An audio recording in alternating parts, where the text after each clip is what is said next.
100 বছরের নফল নামাজ, 100 বছরের নফল রোজা, আপনি এটার সব আপনার অ্যাকাউন্টে জুমার দিন মাত্র 4টা কাজ করার মাধ্যমে আপনি পেয়ে যাবেন। কোরআন হাদিসে বহু ফজিলতের কথাই বলা আছে।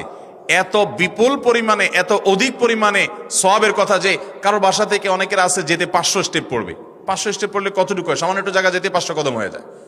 অনেকের বাসা থেকে যেতে 500 কদম পড়ে 300 কদম হয়। তো সে এই 500 বছর নফল নামাজ, নফল রোজা, রাত ভর দিন ভর করার সওয়াব, কন্টিনিউয়াসলি করার সওয়াব মাত্র এই মসজিদে গেল আসলো, এই 4টা শর্ত পূরণ করে সেটা সওয়াবটা পেতে পারে। যদি সপ্তাহে 4 জমা হয় তাহলে 4 বার 500 করে যদি হলো 2000 বছর, এভাবে তার আমল নামাজের সওয়াবের পাহাড় সে জমা করতে পারে শুক্রবারের ছোট্ট আমলটার মাধ্যমে। 1 নম্বর গেছে বেশি বেশি দুরূদ পাঠ করা, 2 নম্বর হলো জুমার দিনে ফজর নামাজ জামাতের সাথে পুরুষরা পড়া, 3 নম্বর হলো সূরা কাহাফ পড়া, তেলাওয়াত করা, আর 4 নম্বর হলো এই 4 শর্ত পূরণ করে মসজিদে আগে আগে গিয়ে সুন্দর করে খুতবা শুনে চলে আসা।